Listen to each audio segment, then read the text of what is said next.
अपन power की बात कर रहे थे, किसकी बात कर रहे थे?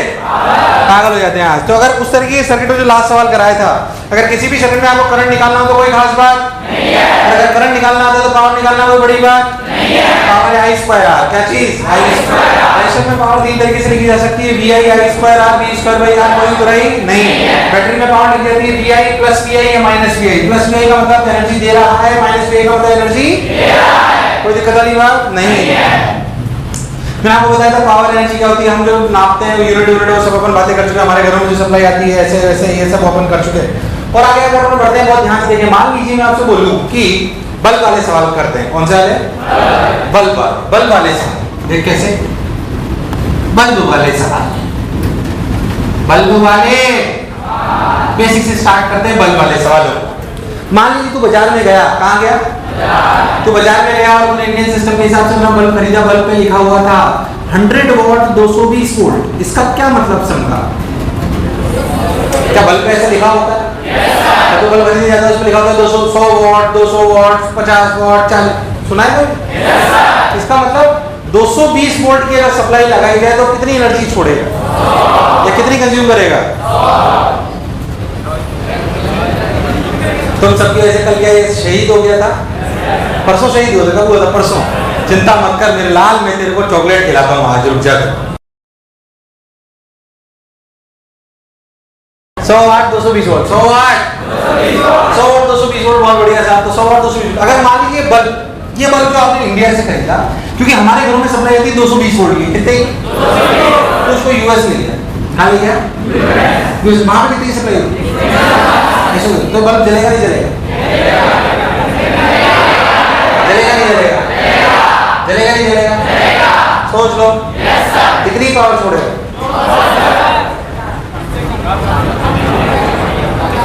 तुरंत इंडिया में बल्ब खरीदा जिस पे लिखा हुआ था 220 वोल्ट 100 वॉट। इसका मतलब ये होता है कि अगर आप इसे 200 वोल्ट 20 वोल्ट की सप्लाई लगाओगे तो ये 100 जूल एनर्जी कंज्यूम करेगा पर सेकंड।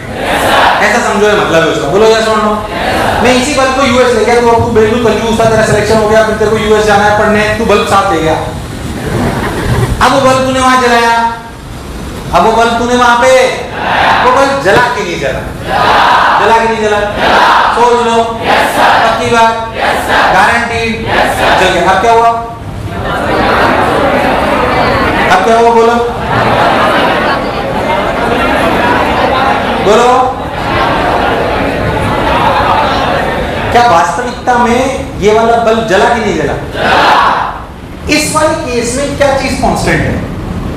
पावर होती है v square by R. v change करोगे तो पावर चेंज होगी, पर आर चेंज नहीं होगा। तो इन यहां से यहां तक यूएस में जाने में क्या चेंज होगी? पावर वोल्टेज की आर, पावर और वोल्टेज दोनों चेंज हुए, पर आर चेंज नहीं हुआ। तो आर इक्वेट करेंगे, क्या इक्वेट करेंगे? मुझे लगा नहीं तुम्हें आया। यहां से देखो आर की वैल्यू आई 220 का होल स्क्वायर बटे 100। ये आर है, ये यहाँ पे कांस्टेंट है, नहीं आया। तो यहाँ पे पावर कितनी की? 110 का होल स्क्वायर बटे आर। क्या 220 का होल स्क्वायर इंटू 100? क्या आंसर आया? 25। कितना आया? ये बल्ब जलेगा, पर क्या उतनी ही ब्राइटनेस या 1/4 ब्राइटनेस? सोच उल्टा, यूएस से बल्ब खरीदे, यूएस से बल्ब खरीदे,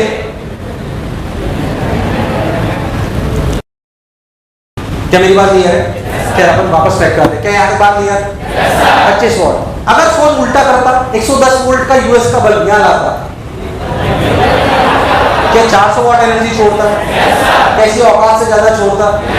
ऐसी औकात से तो छोड़ना पॉसिबल नहीं है, तो बल्ब फूट जाता। बल्ब फूट जाता। क्या प्रोसेस समझ में आया?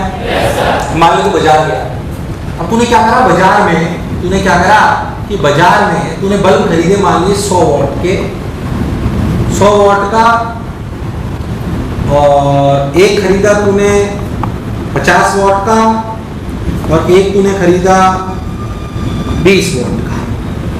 कोई 220 वॉट, 2-3 बल्ब तू बाजार से खरीद के लाया। अब तुझे ये नहीं पता था कि सारा बल्ब जोड़ते कैसे, तो तूने क्या करा कि इन तीनों को सीरीज में जोड़ लिया। किसमें जोड़ लिया? सीरीज में जोड़ लिया। 1, 2 और 3। 1 2 और 3 तूने सीरीज में जोड़ दी, क्या तीनों बराबर चमके? कौन ज्यादा चमका? क्या मेरा सवाल समझ आया? 100 वाट का जो था 220 वोल्ट 50 वोल्ट, 3 बल्ब तूने बजा सकते थे जिन पे लिखा हुआ था। तूने गलती से, वैसे बल्ब कैसे जोड़ने चाहिए पर तेरे को पता नहीं था, तूने कैसे जोड़ ली? सिर्फ अब क्या हो, गड़बड़ हो गई। तो क्या तीनों बराबर चमके? तो कौन ज्यादा चमका?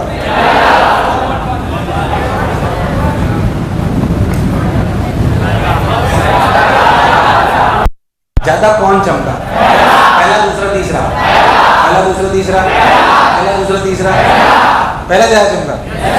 सोच लो, हो सकता है सही बोल रहे हो। सवाल एकदम क्लियर है, वो होता है कि होता है और सोच। Arrange bulb in decreasing order of brightness, arrange bulb in decreasing order of brightness, arrange bulb in decreasing order of brightness.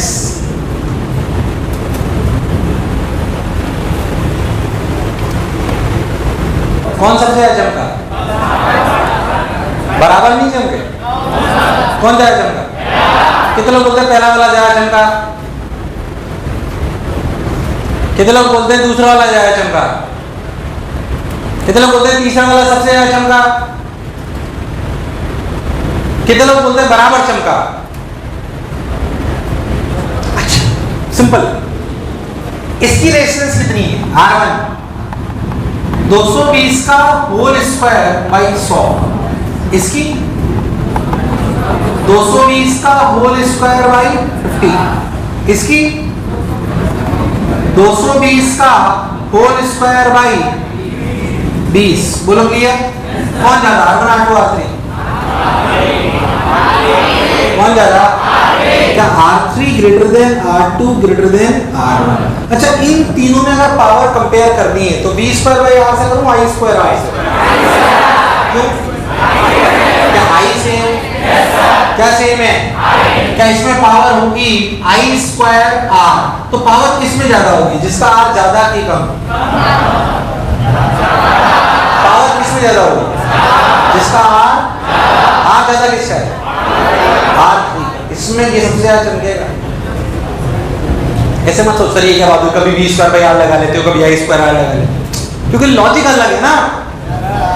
ये बल्ब जब मार्केट में भेजा गया तो ये बोला गया कि 220 पे लगाओगे तो 100 देगा, 220 पे लगाओगे तो 100 देगा। पर जैसे उन्होंने बोला वैसे तो तुमने लगाया ही नहीं, तो आपने इसकी पावर निकाली R1।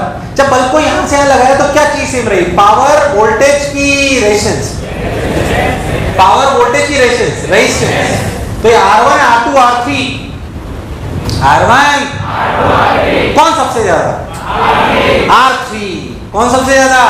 मुझे लगा तुम्हें आया R3 सबसे ज्यादा। पर यहां पे जब पावर कंपेयर करूं तीनों की तो b स्क्वायर बाई r से करना चाहिए क्या i स्क्वायर r? तो गलती से हमने तीनों को किस में जोड़ ली? तो तीनों में क्या सेम है? करंट सेम, तो i स्क्वायर r से कंपेयर करना, तो पावर उसमें सबसे ज्यादा होगी जिसका r सबसे ज्यादा होगा। सबसे ज्यादा r किसका है? R3 का। तो क्या उसमें सबसे ज्यादा ब्राइटनेस होगी? तो brightness of 3 is greater then brightness of 2 greater than brightness of 1। जो आप एक्सपेक्ट कर रहे थे उसका बिल्कुल उल्टा हुआ है, जो आप एक्सपेक्ट कर रहे थे उसका बिल्कुल। पर अगर तीनों को पैरेलल में जोड़ता तो क्या 1 2 3? क्या वो तो नॉर्मल प्रोसीजर है जो घरों में कराया जाता है। आप उसको उल्टा करा तो सीक्वेंस की उल्टी होगी, जो एक्सपेक्टेड रिजल्ट था उससे बिल्कुल उल्टा हो गया। जो सबसे ज्यादा वोल्टेज था वो सबसे कम चमका, जो सबसे कम वोल्टेज था वो सबसे। तुम्हें मेरी बात समझ आई कि नहीं आई? और एक और ऐसा अच्छा सवाल बताता हूं, देख ध्यान से, बिल्कुल कंफ्यूज मत हो। देख आराम से सुनना। आइए ये देख, ये हो गया, ये हो गया, ये हो गया। मान ले तू 2 बल्ब लेने गया, कितने बल्ब? और तू बाजार से 2 बल्ब खरीदे तूने 100 वॉट 220 वोल्ट, और फिर खरीदे 50 what 220 volt, 100 what, 220 volt, 50 what खरीद लाया। तूने बोला अच्छा सीरीज में नहीं लगा सकते, पैरेलल में लगा सकते हैं, पर मैं तो सीरीज में लगाऊंगा। पर तूने क्या करा कि इनको सीरीज में तो लगा दिया ऐसे 1 और 2, पर बोला बैटरी डबल कर लेता हूं 220 की जगह। क्या किसी बल्ब को खतरा है?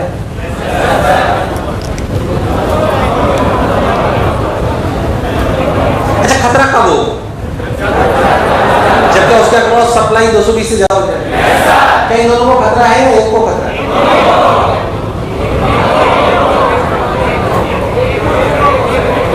क्या इसमें से एक के फूटने के चांसेस हैं? कौन?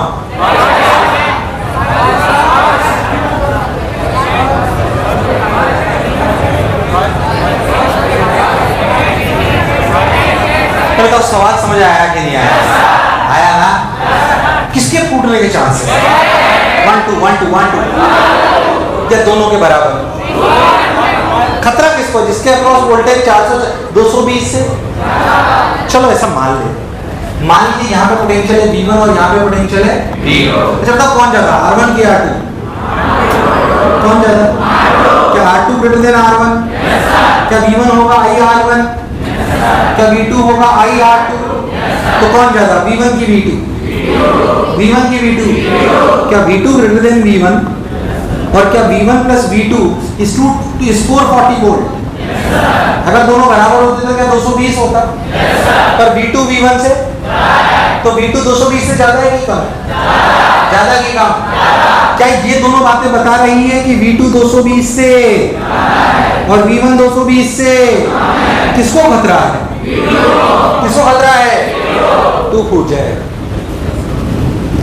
कौन फूट जाएगा? तुझे मेरा लॉजिक समझ? ये वो सवाल है जो बच्चा सोचता है उसको उल्टे आंसर आता है। जो बच्चा सोचता है उससे उल्टे, क्योंकि लॉजिक बच्चा नॉर्मल तरीके से सोचता है जबकि उनको इनडायरेक्ट सोचना है। ये लॉजिक समझ आया? या प्राण वगैरह उड़ गए? अरे सोच लो।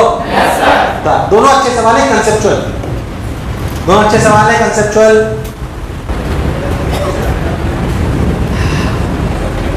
अगर इस तरह के बल्ब वाले सवालों में मान लीजिए कुछ सवाल ऐसे हैं, कैसे? मान लीजिए बल्ब से नहीं, बाजार से बहुत सारे बल्ब खरीद लाए जो सेम कंपनी के हो, सेम पावर के हो, मतलब सेम स्पेसिफिकेशन के हो, बहुत सारे बल्ब खरीद लाए। उसमें सवाल कैसे आते हैं? ध्यान से देखिए, सुनिए अच्छे से, मैं आपको बताता हूँ, देख ध्यान से। मान लीजिए कि आप बल्ब खरीद लाए, कहाँ से? बाजार से बहुत सारे बल्ब खरीद लाए। बाजार से बहुत सारे बल्ब खरीद लाए, वो कैसे जोड़े? मान लीजिए मैं आपको बोलूँ, इससे बहुत सारे सवाल बन सकते हैं। समझ लीजिए कि सारे बल्ब एक जैसे हैं, ये सारे बल्ब एक जैसे, कंफ्यूज होने की बिल्कुल जरूरत नहीं है।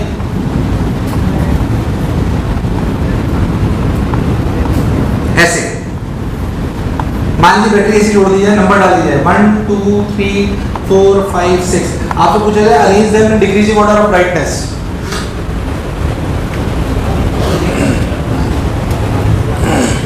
आपको बोला जाए arrange them in decreasing order of brightness.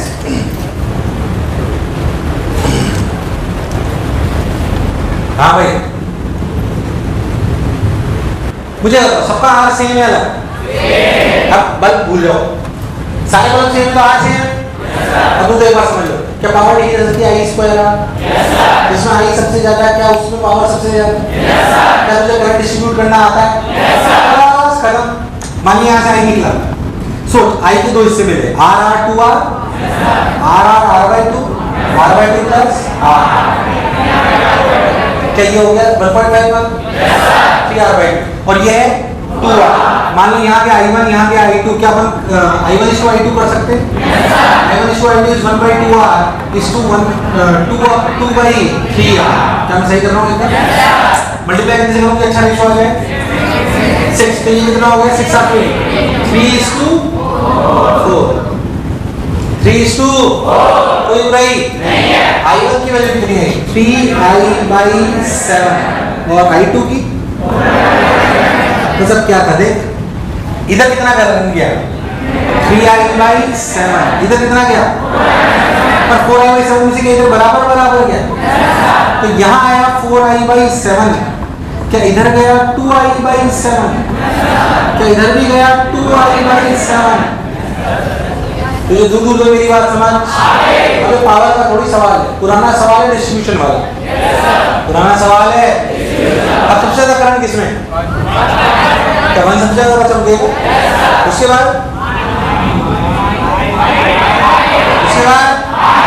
बाद क्या 2 और 3 बराबर के अलग अलग बराबर? उसके बाद 4 और 6 खत्म। So this is the sequence. ऐसे सवाल मैं और नहीं कराऊंगा, रुक जाओ, बिल्कुल नहीं कराऊंगा। क्या पुराने नॉर्मल सवाल है? You need to divide current, and see carefully, nothing else. तो अगर बल्ब में ऐसे पावर डिस्ट्रीब्यूशन वाले सवाल आए तो हमें कोई कष्ट नहीं है, उतार लीजिए।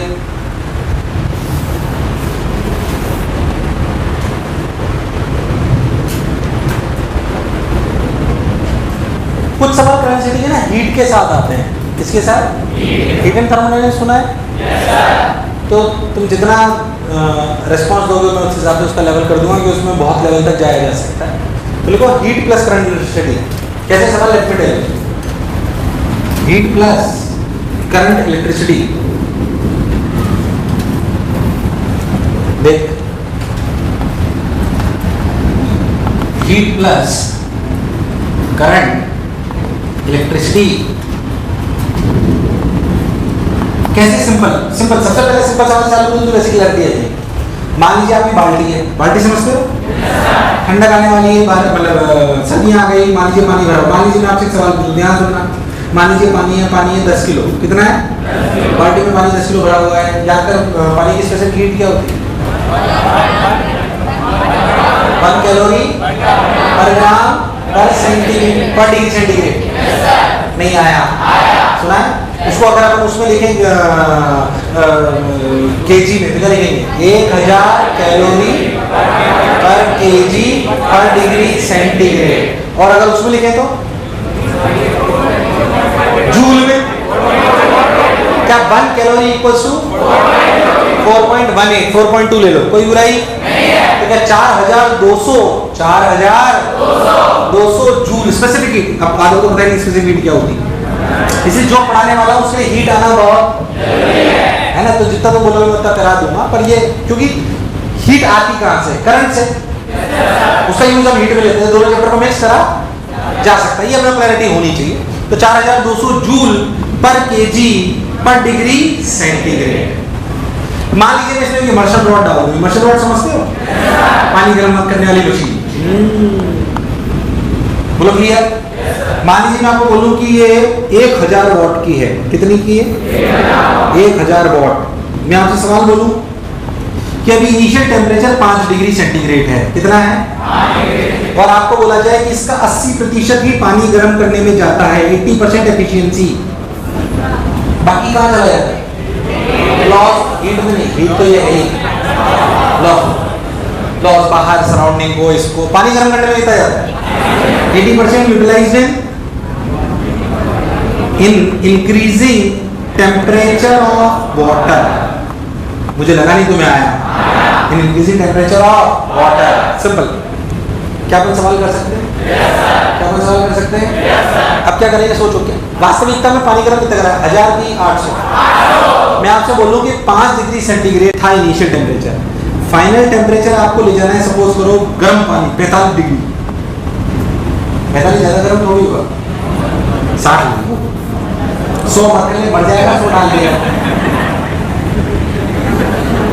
100 कर ले सर। 150 कर रहे थे बात, स्टीम बात ले रहे सर। 5 डिग्री से 60 डिग्री, बताइए कितना समय लगेगा? ये सवाल है। मैं सॉल्व नहीं कर रहा, पर इक्वेशन सोच। क्या इक्वेशन कर सकते हैं? सवाल ये कैसे करेंगे? सवाल बताइए। क्या 800 प्रति सेकंड में मिल रही है? 800 जूल तो टी टाइम में कितनी मिलेगी? 800। ये 800 का फिगर कहां से आया? क्या 80% एफिशिएंसी? 800 जूल 1 सेकंड में मिली तो टी टाइम में इतनी मिलेगी। क्या हमें टेम्परेचर राइज करने के लिए चाहिए ms डेल्टा टी? तो क्या था? ms is 4200। अरे हाँ ना बोल। 60 - 5 सॉल्व कर लो, आंसर आ जाएगा। नहीं आया। This is the equation of ms delta t। अब तुम्हें पता ही नहीं ms डेल्टा t पता है ना? S is the specific heat required to raise the temperature of 1 gram by 1 degree centigrade। yes or no? यहाँ पे पर kg per degree centigrade दिया तो अपन ms डेल्टा t रख दिया, टाइम आ जाएगा, कोई बुरेगा नहीं बात। इतना समय लगेगा पानी को, तो बेसिक सवाल अपने को आना। ऐसा एक सवाल में पहले भी करा था, तुमने देखा तो याद करो, चाय वाला क्या थोड़ा थोड़ा हीट से ही था। उतार ले, फिर थोड़ी और अच्छी बातें बताता हूँ। एग्जाम्पल है, एग्जाम्पल ही करने हैं बेसिकली अपने को। देखिए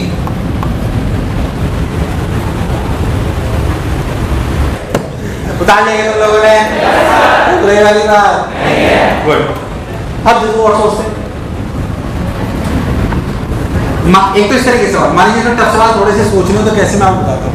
कभी आपने वो पढ़ा है रेडिएशन? अभी चल ही रहा होगा शायद, हो गया।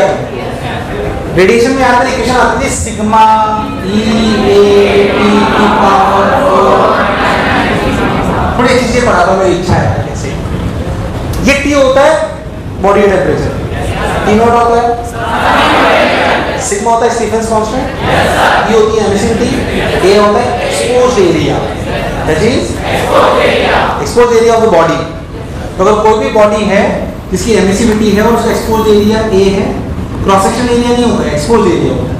T इस बॉडी का टेम्परेचर होता है, T नॉट होता है। तो किसी भी टाइम T पर हम ये एनर्जी डिसिपेट कर रहे होते हैं, इसे बोलते हैं हीट करंट। क्या बोलते हैं? सुना है कभी? तो बेसिकली अपन हीट करंट बोलते हैं d/t। तो वास्तविकता में जब भी, जैसे मान लीजिए बॉडी, ये बॉटल है, ये अगर रूम टेम्परेचर पे है तो ये रेडिएट कर रही है कि नहीं कर रही? ये रेडिएट भी कर रही है, एब्जॉर्ब भी कर रही है, पर दोनों बराबर कर रही है। इसी से टेम्परेचर चेंज। अगर ये गर्म होगी तो इसके रेडिएट करने की हीट ये होगी सिग्मा E A T की पावर 4 माइनस T नॉट की पावर 4। फिर याद कर, इसमें T अगर ज्यादा बड़ा नहीं होता तो न्यूटन्स लॉ ऑफ कूलिंग लगा लेते हैं, आता 4 sigma E A T not cube delta T।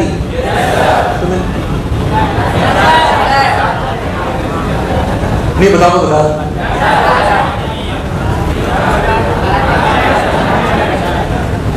गलत ट्रैक पे जा रहा हूँ मुझे ऐसा। तो T वास्तविकता में T is the temperature of the body in degree centigrade kelvin. ये केल्विन में होता है, किसमें होता है? ये भी किसमें होता है? केल्विन में सारी कहानी चलती है। इसलिए मैं क्यों एक बातें आपको सुना रहा हूँ, फिर याद कर असलियत में चल थोड़ा सा बता देता हूँ। अगर मान लीजिए बोले कि बॉडी का टेम्परेचर ज्यादा नहीं है तो इसे लिखते हैं T equals to T naught plus delta T। T equals to T naught plus, अगर ये बहुत ज्यादा बड़ा नहीं है और ऐसा बोला जाता है कि T naught is greater then मतलब T और T नॉट, मतलब T क्या लिखा आपने? T से temperature of body, T not से थोड़ा सा ही, और T नॉट बहुत बड़ा है किससे? अगर ऐसा मान लें तो सिग्मा E A, ध्यान से देखो तो T नॉट की पावर 4, यहाँ पे इसको लिख लिया मैंने T not 1 plus delta T। तो इसे लिखा गया 1 plus delta T by T not की पावर 4 माइनस 1। तुम्हें समझ नहीं आया मैंने कैसे लिखा? अब क्योंकि ये है, तो बेसिकली अपन क्या इसे बाइनरी में अंदर ला सकते हैं? बाइनरी में अंदर ले आएंगे तो क्या बचेगा? 4 sigma E A T not cube delta T। 4 अंदर लाओगे, बनने वाले को T not A T not को, दिस इज द फॉर्मूला जिसे हम न्यूटन्स लॉ ऑफ कूलिंग बोलते हैं। क्या बोलते हो? जनरली क्या हम इसी को यूज लेते हैं? रियल फॉर्मूला ये होता है, पर यूज अच्छा कब यूज ले सकते हैं हमें पता पड़ना चाहिए। यस सर, मतलब सुन, मैं आपसे बोलूं कि मान लो बॉडी का टेम्परेचर है 50 डिग्री, कितना? और सराउंडिंग टेम्परेचर है 75 डिग्री। नहीं, बॉडी का temperature 75 degree, surrounding temperature 50 degree. क्या यूज ले पाएंगे? या इससे काम चलाएंगे? इससे कि इससे? ऊपर वाले से नीचे वाले से? क्यों? क्या 50 के कंपैरिजन में 75 बहुत ज्यादा डिफरेंस? लगा सकते हैं, ये लगा सकते हैं। क्यों? क्योंकि तूने सोचा नहीं। मेरे को बोलना, अगर सराउंड बॉडी का टेम्परेचर 50 हो, कितना? या 75 हो, और यहाँ का कितना? 50, तो अप्रोक्सीमेटली लगा सकता है। मैं बताऊं क्यों। T किस में रखते हैं? अगर मैंने T नॉट की वैल्यू सपोज ली 50 कितनी थी? तो ये 323 हुआ है। 323 333 323, ये 323 हुआ। और चेंज इन टेम्परेचर कितना हुआ? 25। कितना हुआ? तो 323 काफी बड़ा है किससे? अगर ये वैल्यू 10% से कम हो तो ये लगा लेने में कोई बुराई नहीं है, तो लगा सकता है। एक्चुअली वैसे बच्चे तो पता ही नहीं पड़ता मैं कब लगा सकता हूँ। मैं सिर्फ करंट स्टडी नहीं पढ़ा रहा, मैं हीट पढ़ा रहा हूँ। कोई बात ही नहीं, बात तो सीखे यार। हाँ ना बोल, स्टैंडर्ड फॉर्मूला हमें समझ आया। बच्चों को पता नहीं पड़ता मुझे कब क्या लगाना है। अब डेटा विल टेल यू। आप ही मत सोचो सर ये एक का टेम्परेचर 20 है, एक का टेम्परेचर 30 है, लगा ही नहीं सकता। अगर इसका टेम्परेचर 20 है और ये 30 है तो बच्चा बोलेगा नहीं लगा सकता, जबकि वास्तविकता में वो लगा सकता है। क्योंकि ये टेम्परेचर अगर 20 है तो ये 293 और ये कितना है? 30। डिफरेंस कितना? 10। तो ये वैल्यू 10 है और ये तो 10% से कम है की ज्यादा, तो लगा सकता है। तुझे मेरी बात समझ? ऐसा नहीं कि डेल्टा टी बहुत छोटा होना चाहिए, इसका मतलब टेम्परेचर डिफरेंस 0.5 डिग्री 0.1 डिग्री ऐसा होना चाहिए ना। 10-20 डिग्री तक भी काम चल रहा है तो समझ नहीं पाया। तो कम में लगा सकता, कम में लगा सकता। Data will tell you, data will if this value is greater than, अगर इसकी ये वैल्यू 10% से कम है तो आप लगा सकते हो बिना चिंता के, क्योंकि binomial expression can be used at that point. मुझे लगा नहीं तुम्हें आया। मान लीजिए फिर से मैं आपको डेटा बोलूं कि भाई साहब ये है 80 डिग्री, कितना? ये 100। लगा सकते हैं? लगा सकते हैं। बोलो क्लियर है एकदम? हाँ। मैं आपसे बोलूं ये 50, ये 250, ये 50, ये 250, क्या डिफरेंस 200? और ये 50 तो क्या ये 323? 323 के कंपैरिजन में 200 छोटा नहीं लगा सकते। तुझे मेरी बात समझ? तो डिफरेंस देख के जज मत करो छोटा बड़ा, डिफरेंस को कंपेयर करो वैल्यू से, डिफरेंस को कंपेयर करो वैल्यू से। तुझे मेरी बात समझ आई कि नहीं आई? फिर 4 सिग्मा E T नॉट Q डेल्टा T, ये रियल फॉर्मूला हम लेते हैं, फिर इसकी बहुत सारी एक्सप्रेशन लिखते हैं। याद करो तो जो भी अगर अपनी कोई बॉडी हो, मान लीजिए पता नहीं आपने पढ़ा नहीं पढ़ा, मान लीजिए कि T टाइम पर, मान लीजिए कि T टाइम पर इसका टेम्परेचर T से लेकर थोड़ा सा घट गया, T + dt, घट रहा है कि बढ़ रहा है? इसका टेम्परेचर अगर ये हीट रिलीज करेगा तो घटेगा बढ़ेगा? तो जो इसने हीट dq रिलीज करी वो लिखी जाएगी msdt। तुझे मेरी बात समझ? क्या लिखी जाएगी? तुम्हें समझ में आता है कि -msdt/dt = 4 सिग्मा E T नॉट Q डेल्टा, माइनस क्यों लगा? टेम्परेचर घट रहा है। टेम्परेचर m क्या है? किसका? बॉडी का। s क्या है? क्या मैंने इसी dq को लिख दिया msdt? Yes sir. dq heat release हुई dt टाइम में, क्या उसी ने टेम्परेचर घटाया dt? Yes sir. वो होनी चाहिए ms। तो ये होती है rate of release of energy per second. Rate of release of energy per second. क्या ये होता है rate of change of temperature per second? Yes sir. मुझे लगा नहीं तुम्हें आया। ये अलग बात है, ये अलग बात है। तुम्हें नहीं आया? आया नहीं आया? खैर ये फॉर्मूले की इंपॉर्टेंट बात थी तो मैंने कहा बता दूं। इनको बहुत सारे सवाल बन सकते हैं फिर कि एक हॉलो स्फीयर लो, उसको T टेम्परेचर पे हीट करो, एक सॉलिड स्फीयर लो, उसको T टेम्परेचर पे हीट करो, कौन जल्दी ठंडा होगा? वो जल्दी ठंडा होगा जिसका मास कम होगा। मास किसका कम होगा? Hollow solid. तुम्हें मेरी बात समझ? सेम आयरन का हॉलो स्फीयर लो, आयरन का ही सॉलिड स्फीयर लो, दोनों का टेम्परेचर सेम कर दो, कौन जल्दी ठंडा होगा?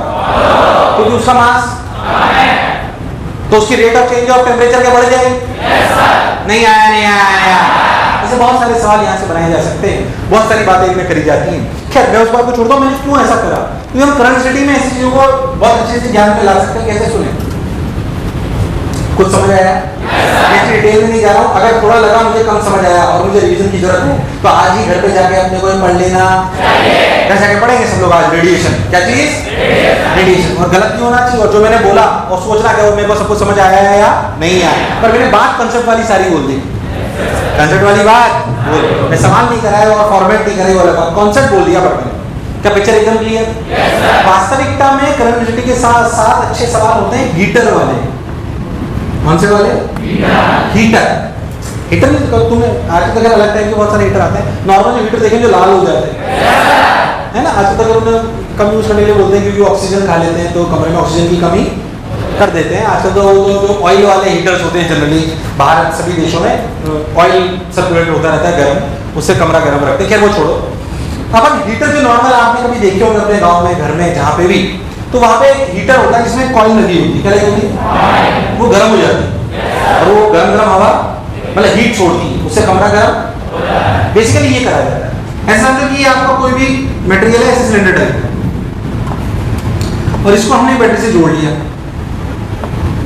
क्या समय के साथ, किसके साथ होगा क्या? मान लीजिए कि ये जो आपका जो भी मटेरियल है, कंडक्टर जो भी आपको मानना मान लो, इसी रेशियो से आर और ये पावर लगाई वी, क्या इसमें करंट, इसमें क्या पावर आ रही है? V square by R. क्या है वी स्क्वायर बाई? तो हमें पावर मिल रही है वी स्क्वायर बाई आर। ये पावर का हो क्या है? वो ये दे रहा है कि सराउंडिंग में भेज रहा है?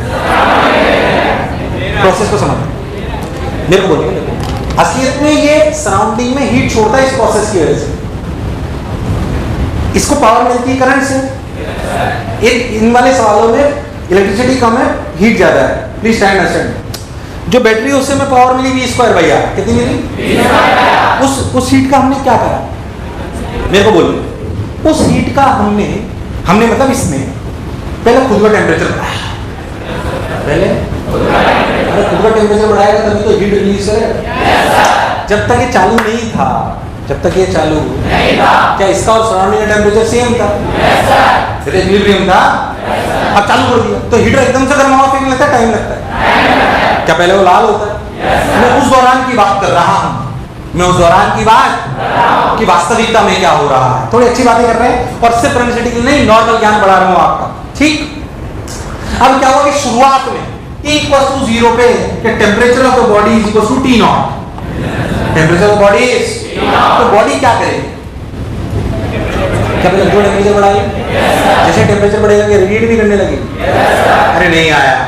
पता है शुरुआती दौर में क्या हो रहा होगा? जैसे मान लीजिए कुछ टाइम बाद एट एनी टाइम T, मान लीजिए कुछ any time T, temperature of the body is suppose TB is greater then T not. नहीं आया। तो क्या ये बॉडी रेडिएट कर रही है? कितना?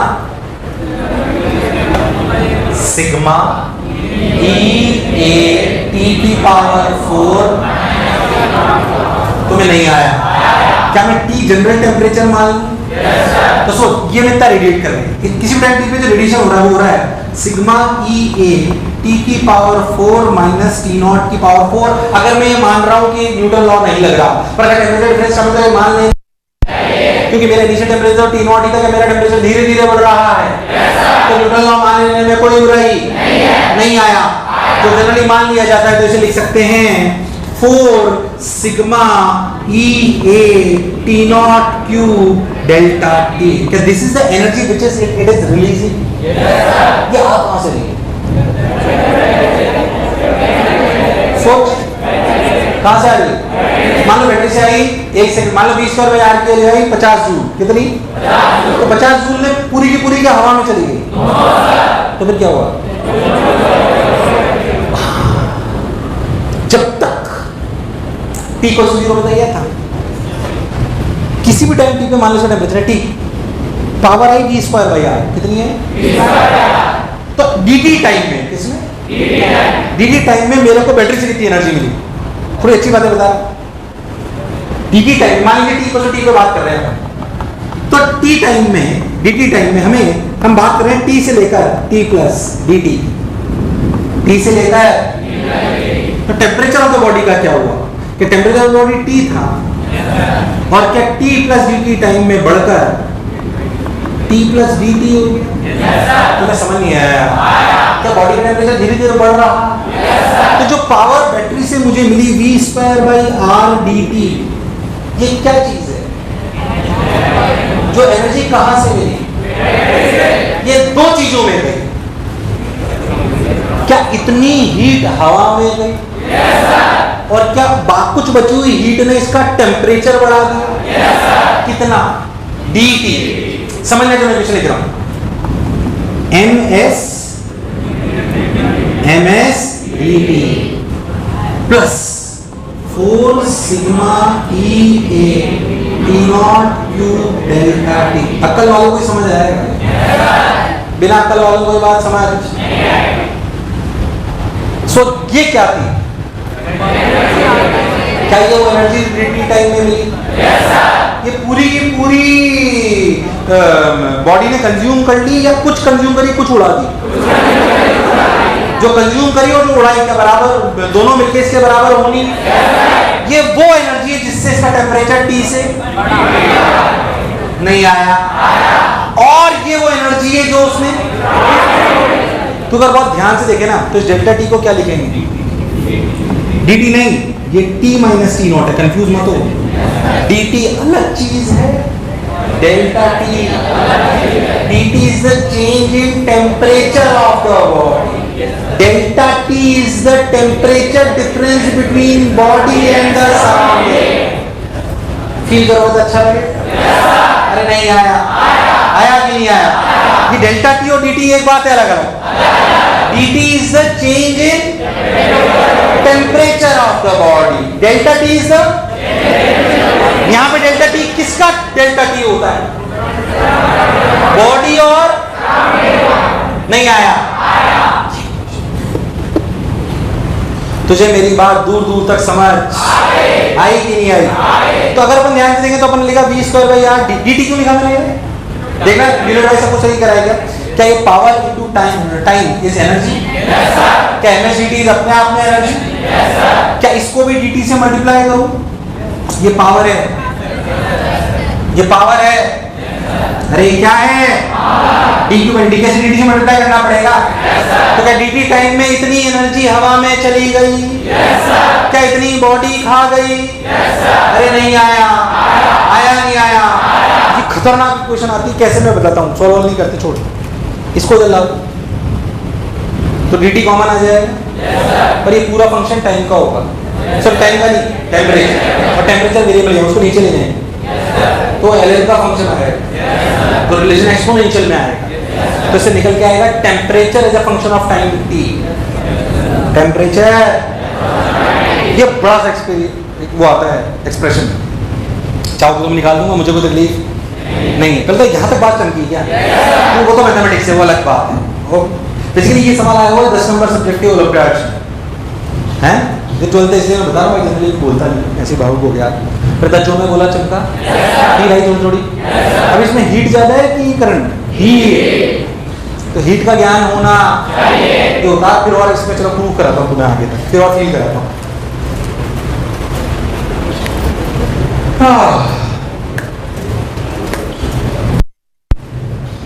तो वैसे प्रूफ की कोई मतलब प्रूफ क्या है? इट्स अ टिपिकल क्वेश्चन, आप चाहो तो इसे सॉल्व कर सकते हो। You can get temperature as a function of time t। देख कैसे, थोड़ी सी देखो फील तो क्या सन्नाटे में पहुंचा देता हूँ। देख इसे सॉल्व करेंगे तो सन्नाटे में पहुंचेंगे। ये इक्वेशन समझ में आई? ये वो हीट है जो कहाँ से मिल रही? बैटरी से। ये वो हीट है जो टेम्परेचर बढ़ा है, ये वो हीट है जो बॉडी, बोलो क्लियर?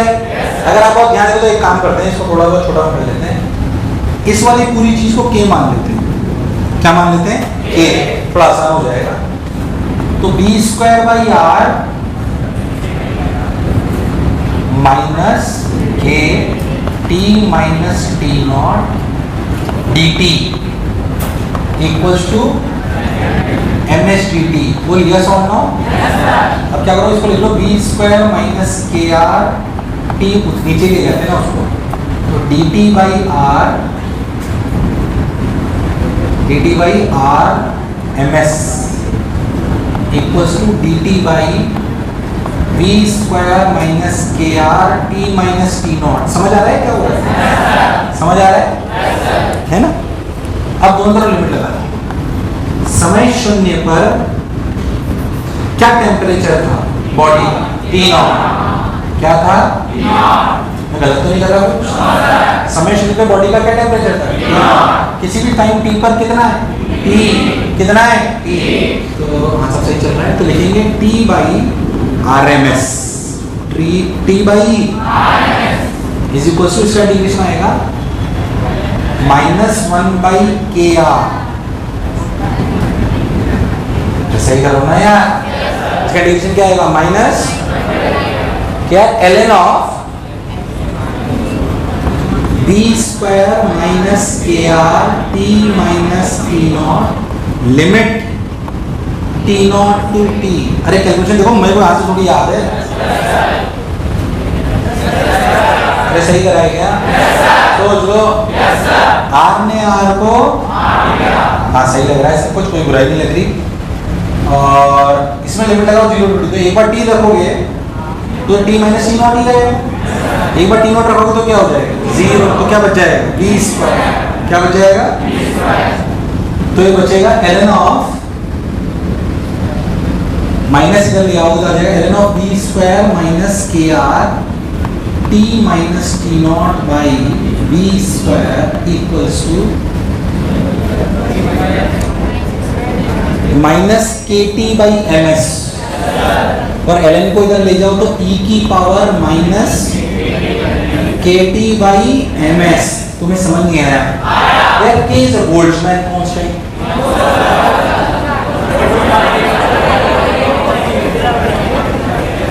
स्प्रिंग कांस्टेंट, नहीं आया? तो देख टेम्परेचर फंक्शन ऑफ वैल्यू क्या है, देख इसको b स्क्वायर ले जाओ तो v स्क्वायर 1 माइनस e की power minus kt by ms। देख इसको b स्क्वायर उधर ले गया, इसको उधर ले आया है ना। फिर kr को नीचे ले आओ और plus t naught is equal to t। तुम्हें दूर दूर तक मेरी बात समझ, this is the temperature as a function of time t। Physics olympiad, international physics olympiad 10 number subjective सवाल है, तुम्हें दूर दूर तक मेरी बात समझ। डरो मत एक्सप्रेशन, उसके बाद मैंने सिर्फ मैथ्स करी है, उसके बाद सिर्फ मैंने मैथ्स करी, मैंने प्राण निकाल लिए करा के, पक्की बात। अच्छा मान लो मैं आपसे पूछूं, रुक जाए, मैं से थोड़ा आसान पार्ट इसका क्या हो सकता है जो मुझे पूछ लेना चाहिए था। ये है temperature function of time t। अगर आप बहुत ध्यान से देखो तो आपसे बोला जाए कि आप बताइए स्टडी स्टेट टेम्परेचर, कभी सुना है स्टडी स्टेट क्या है? स्टडी स्टेट का मतलब जो अचीव करना चाहता था वो स्टडी स्टेट में क्या हो, इसका टेम्परेचर बढ़ना बंद, तो ये वाली चीज, तो क्या दिस बराबर, तुम्हें नहीं आया। स्टडी स्टेट में क्या होगा पहले बताओ तुम लोग, स्टडी स्टेट टेम्परेचर, मतलब स्टडी स्टेट में होगा क्या, अरे सब लोग बोलो, स्टडी स्टेट पर क्या टेम्परेचर बढ़ना बंद हो जाएगा? स्टडी स्टेट में मतलब जितना टेम्परेचर बढ़ना था उतना ऐसा, मतलब जितनी एनर्जी बैटरी से आ रही है क्या सब हवा में जा रही है, तो जितनी एनर्जी आ रही है वो सब हवा में जा रही है, तो दिस बराबर, इसका कोई रोल नहीं है, इसका मतलब v square by r equals to 4 sigma e a t नॉट q t minus t naught. क्या t स्टडी स्टेट बोल लूं?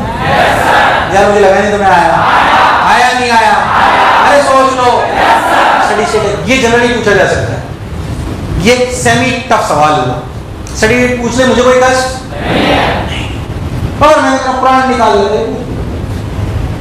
ये दूर दूर तक मेरी बात समझ आई कि नहीं आई? बता।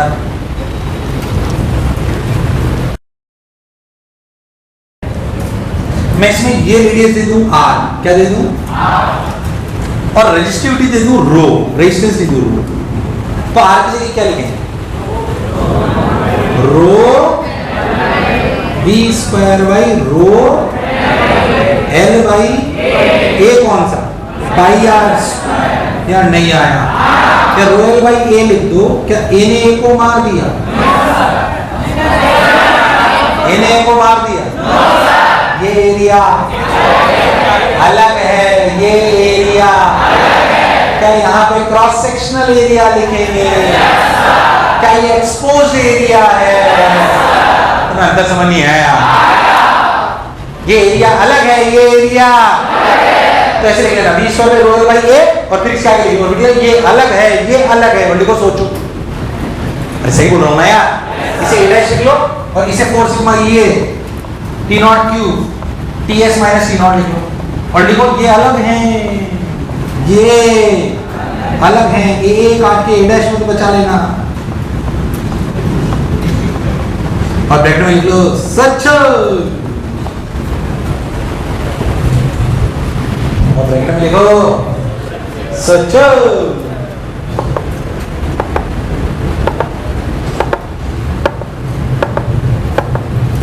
उतार लिया क्या? तो एक थोड़ी टिपिकल चर्चा थी हीट प्लस करंट की। किसकी? अगले टाइम अपन पढ़ेंगे बैटरी के साथ। किसके साथ? मैं होमवर्क कहाँ से दे दूँ? ऐसी होमवर्क कहाँ से दे दी बताओ? ऐसी होमवर्क दे देता हूँ। कहाँ से दे दूँ ऐसी होमवर्क? अब एक काम करो, एक से लेकर ना नहीं मत करो अभी, थोड़ा बीच बीच में रुक जाओ। शीट दो, एक मिनट शीट कर दो। शीट दी क्या अभी कुछ? कहाँ तक दी?